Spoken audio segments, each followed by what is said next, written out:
Imagine being relentlessly mocked and belittled by someone because of your race. They look at you as inferior, dismiss you, and treat you like you don't matter. Now, picture this same person in grave danger, needing your help to survive. What would you do? In a quiet neighborhood, a raging fire has trapped a racist elderly man inside his home, and there's only one person who can save him. A young black boy, the very person he once mocked. As the flames roar and time runs out, the boy has a choice: risk his life to save the one who's hurt him, or walk away. What happens next is a moment no one saw coming, as fate forces this boy to face an impossible decision that will change everything. This story will leave you questioning everything you thought you knew about forgiveness, humanity, and the power of one brave action. The late afternoon sun cast long shadows over the neighborhood as Malik kicked a small stone along the cracked pavement, his backpack slung over one shoulder.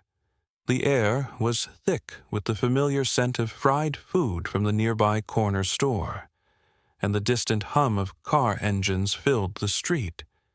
It was just another ordinary day, another routine walk home from school. But then the air changed.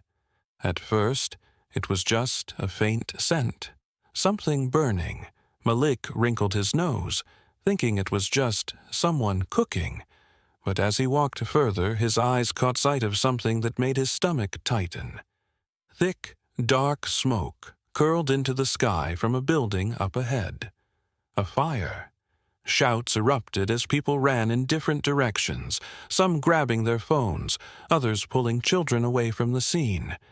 The fire had already begun to consume the upper floors of the old apartment building, its bright orange flames licking at the sky. The heat could be felt from the sidewalk. Malik stopped in his tracks. Fires like this weren't common, but when they happened, they spread fast. He knew better than to get too close. Firefighters would be on their way soon. His mother always told him never to put himself in danger. He should just keep walking. Then he heard it. A hoarse, desperate voice shouting from one of the windows. He turned his head toward the sound, squinting through the thickening smoke. His breath caught in his throat when he saw who it was. Mr. Cartwright. The old man gripped the window frame, his wrinkled face twisted with fear. He was coughing violently, trying to call for help, but the smoke was thick, choking him with every breath. His frail body trembled as he struggled to stay upright. Malik froze. He knew Mr. Cartwright well, too well. The man had made it his mission to belittle Malik for as long as he could remember. From the moment he was old enough to understand, he had been on the receiving end of the old man's cruel words.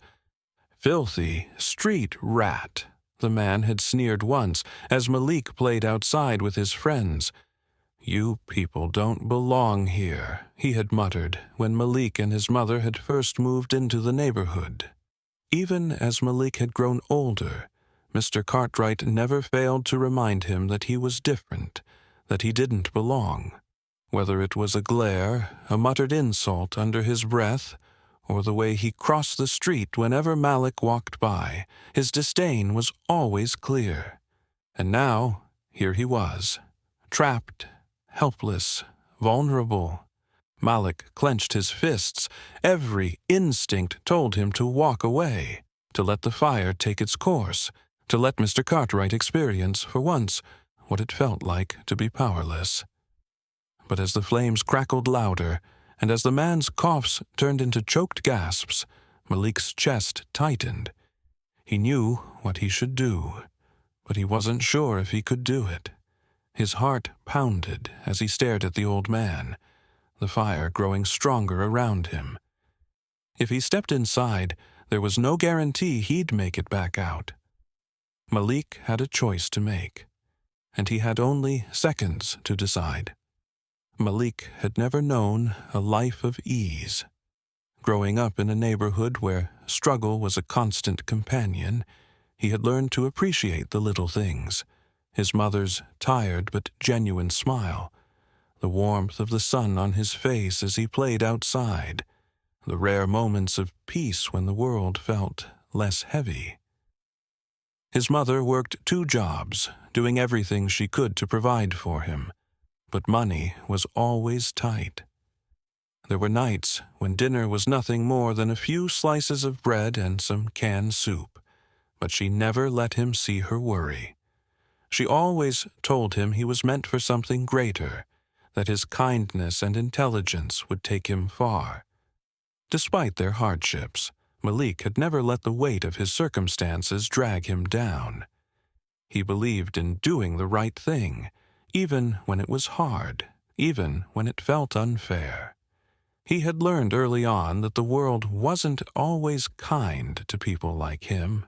The stares, the assumptions, the way people like Mr. Cartwright treated him, it was just something he had come to expect. But no matter how many insults were thrown his way, Malik never let hate take root in his heart.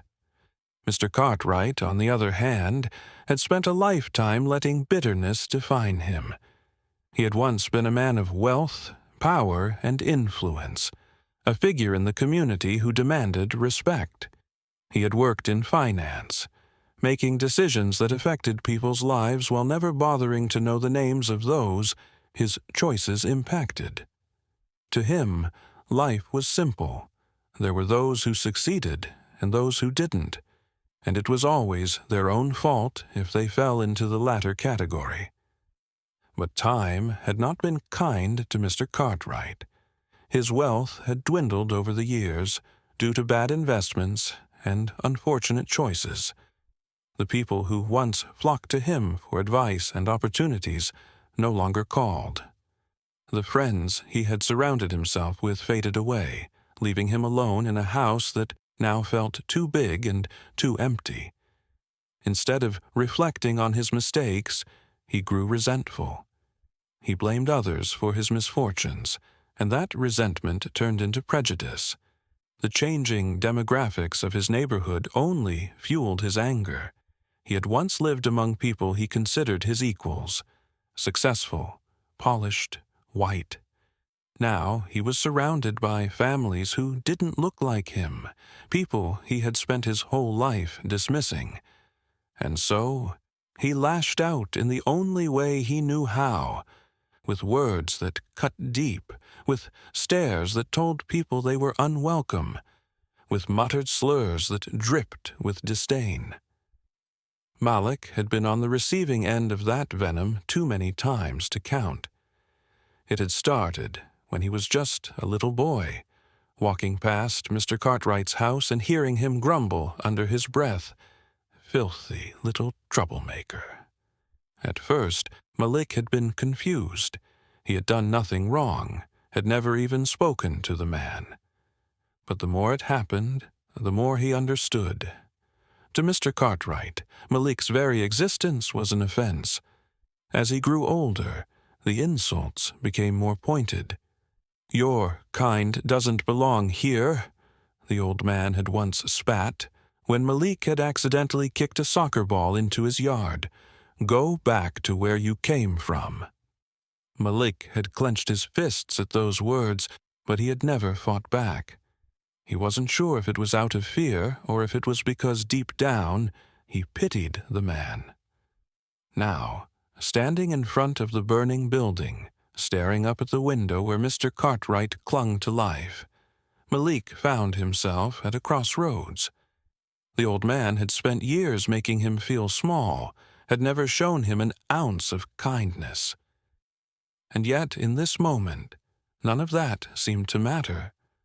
All Malik saw was a scared, helpless man who was moments away from losing everything. The fire raged around them, the smoke thickening by the second. People were shouting, sirens were blaring in the distance, but Malik barely heard any of it.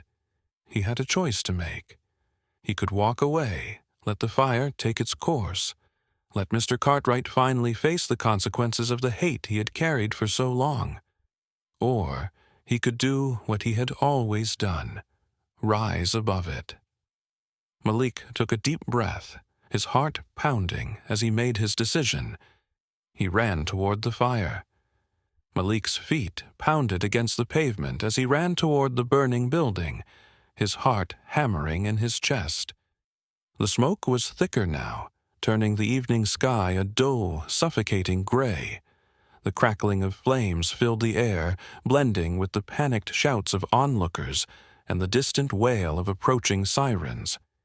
He could feel the heat against his skin even from several feet away, but none of it mattered. He skidded to a stop in front of the building, his eyes locking onto the second-floor window where Mr. Cartwright stood, his face pale, his frail body trembling as he gripped the ledge. The man was trapped, the fire consuming the lower floors, leaving no escape route. His mouth moved as if calling for help, but the thick smoke choked his voice before it could reach the street. Malik hesitated for only a second. He could turn away. No one would blame him. But he wasn't that kind of person. Without another thought, he sprinted toward the entrance. A few people in the crowd shouted after him, telling him to stop, but he barely heard them. The front door had already been engulfed in flames, forcing him to turn toward the side of the building. He spotted an open back door and ran through it without thinking. The moment he stepped inside, the heat slammed into him like a wall. Smoke curled around him, burning his throat, stinging his eyes. The wooden floor beneath his feet groaned, already weakened by the spreading flames. He covered his mouth with the sleeve of his shirt and pushed forward, forcing himself to ignore the fear clawing at his chest. Mr. Cartwright was up there, alone, helpless. Malik's mind raced as he reached the staircase. Flames were creeping along the walls, licking at the edges of the banister. He could already feel the sweat dripping down his back, his lungs straining with every breath. One step at a time. That was all he had to focus on. He climbed the stairs as fast as he could, coughing as smoke wrapped around him like a thick blanket. By the time he reached the second floor, his vision was blurry, but he could still make out the old man's figure hunched near the window. "Mr. Cartwright," Malik shouted, his voice hoarse from the smoke. The man turned, his eyes widening in shock. For a moment he just stared, as if he couldn't believe what he was seeing. The boy he had insulted, ignored, belittled for years, standing there, risking his own life for him. Malik didn't wait for a response. He grabbed the old man's arm, ignoring how frail and unsteady he felt. "We have to go. Now." Mr. Cartwright coughed violently, his knees nearly giving out beneath him. The heat had drained his strength, leaving him barely able to stand. Malik gritted his teeth and pulled him up, throwing the man's arm over his shoulder to help support his weight. Every step back toward the staircase felt heavier than the last. The fire was spreading faster now, the air suffocating with smoke. Malik's arms ached from holding up Mr. Cartwright, but he refused to stop. He could hear the creaking of the building around them, the groan of wood beginning to buckle. They were running out of time. Step by step, Malik guided him down the stairs. The heat was unbearable, sweat dripping from his forehead, his breathing ragged. Just as they reached the bottom, a loud crack echoed through the building. A section of the ceiling collapsed behind them, sending sparks flying through the air. Malik didn't look back. He forced his legs to keep moving, dragging Mr. Cartwright toward the exit. The doorway was just ahead, glowing with the light from the flames outside. And then they were through. The rush of fresh air hit Malik's lungs like a shock. His knees buckled, but he kept his grip on Mr. Cartwright, guiding him away from the collapsing building, before finally letting go. They were safe. The crowd, which had been watching in stunned silence, erupted in shouts. Some people ran forward, helping Mr. Cartwright onto the ground, while others checked on Malik. He barely heard them, his chest still heaving as he tried to catch his breath. He turned his head and found himself looking at Mr. Cartwright. The old man's face was streaked with soot, his hands shaking. But his eyes, those cold, judgmental eyes that had once only looked at Malik with disdain, were filled with something else now: gratitude. This moment reminds us that sometimes doing what's right takes more than just courage. It takes heart.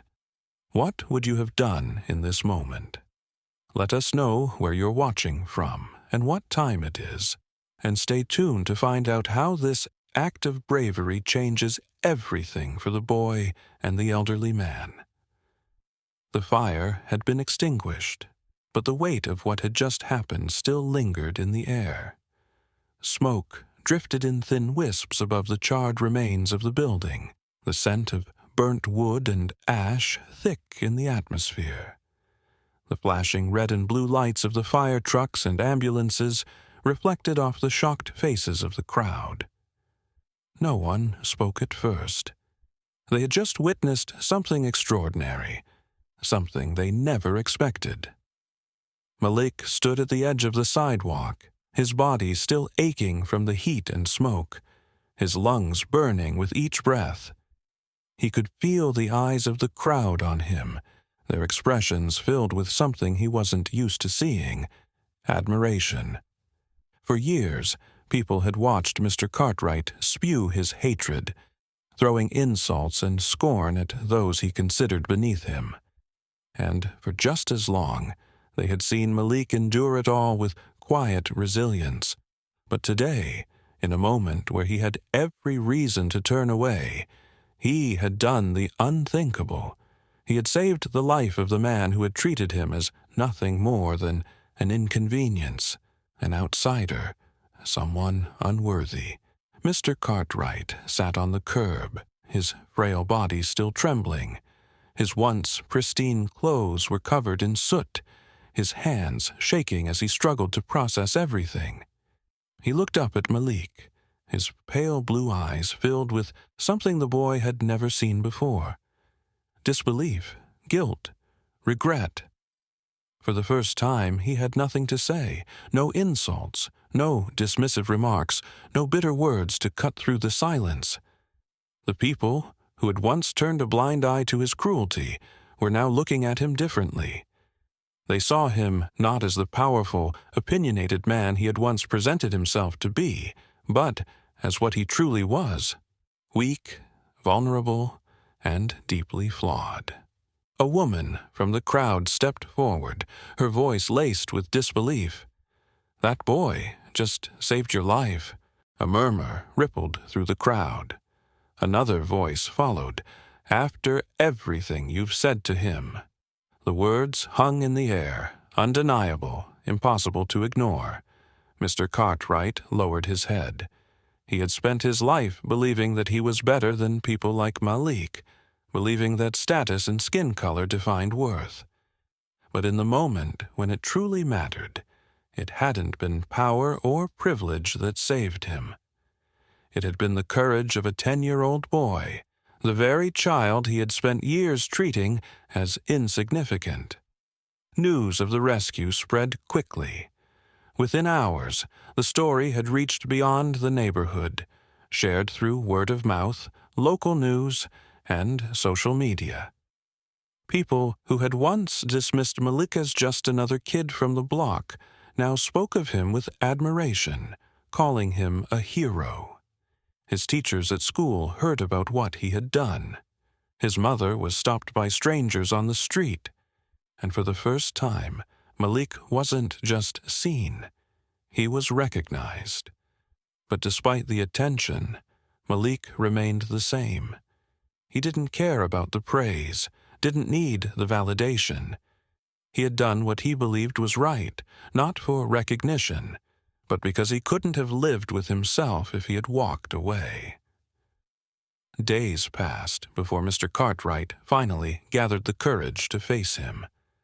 Malik was outside his apartment, kicking a worn-out soccer ball against the brick wall when the old man approached, his steps slow, hesitant.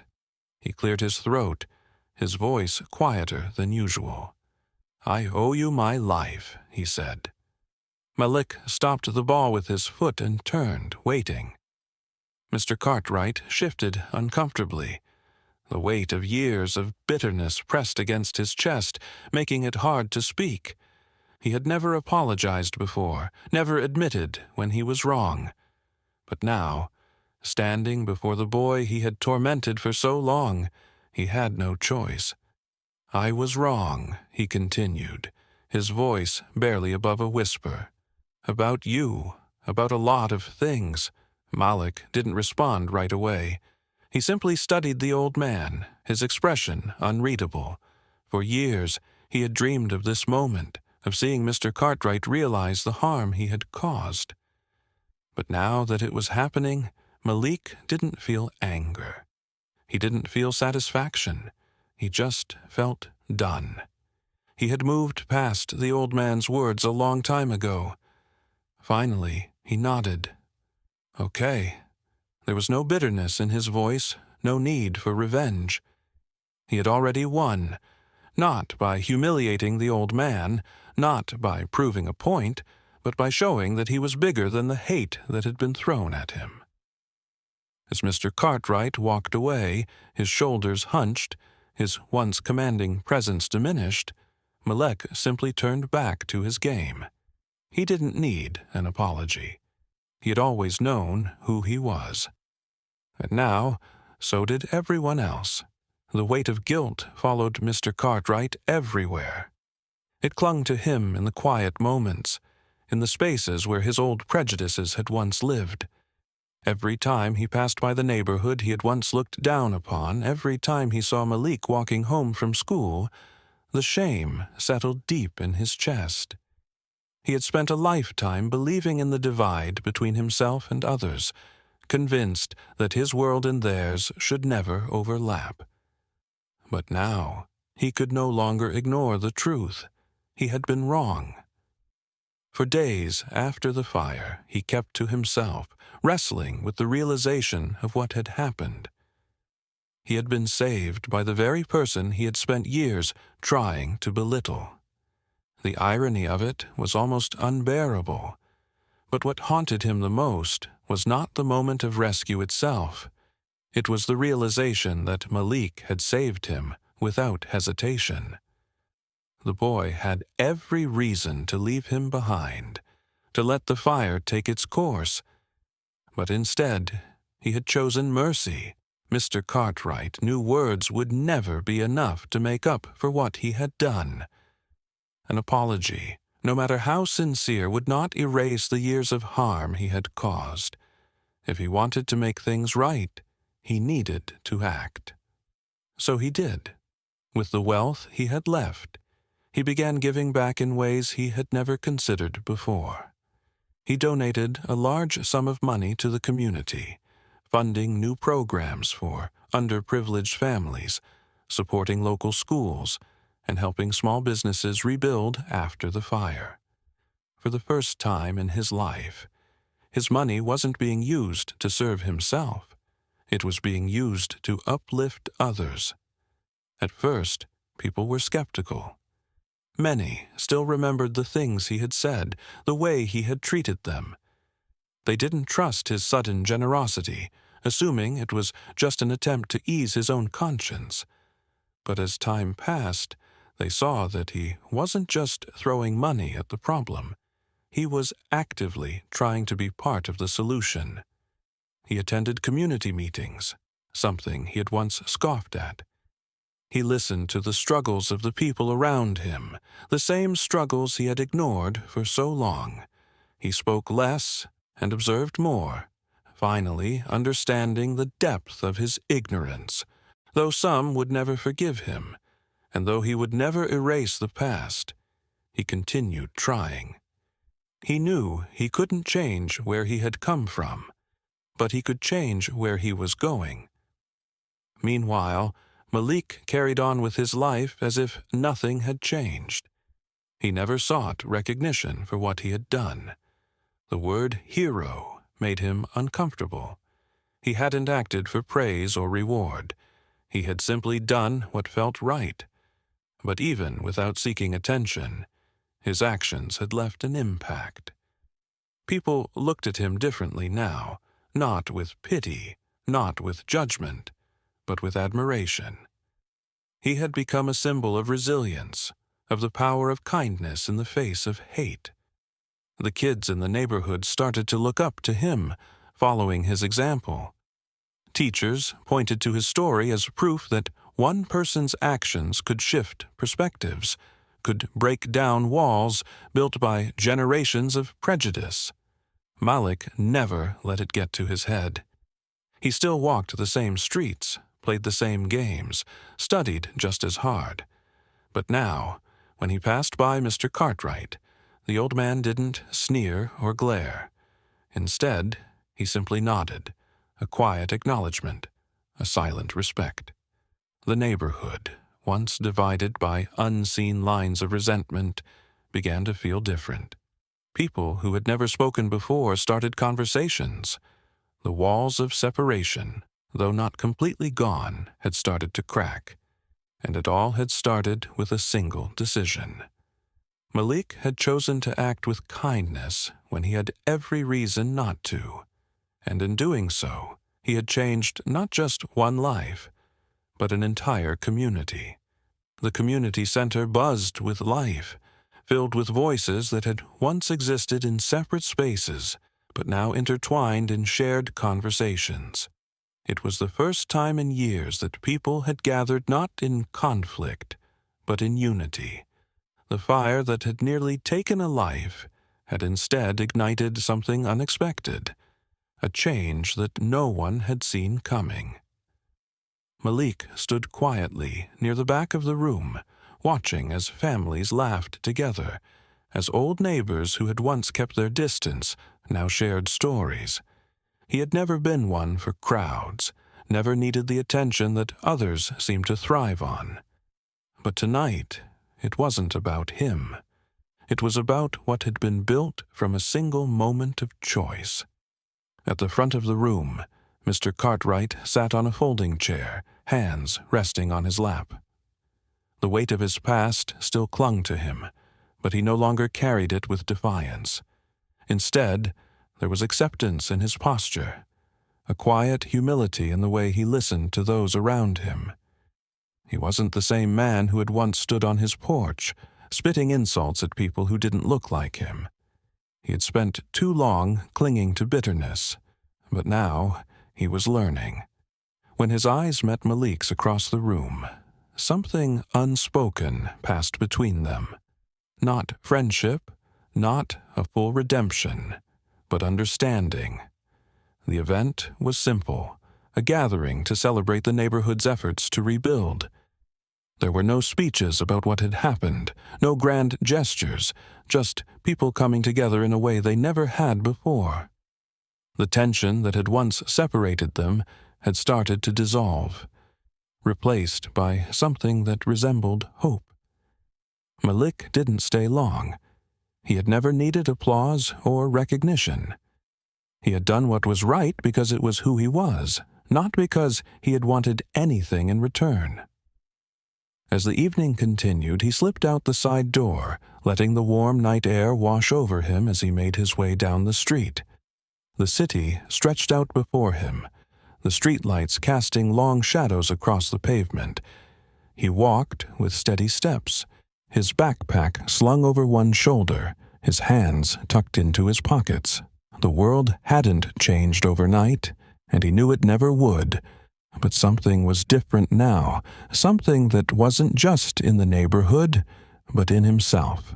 For so long he had felt unseen, overlooked by those who had already decided who he was before he had a chance to show them. But now they saw him, not as a statistic, not as just another kid from the block, but as someone who had made a difference. He turned a corner, disappearing into the rhythm of the city, his presence lingering in the hearts of those he had left behind. In a world where people often fail to understand each other, it only takes one act of courage to change everything.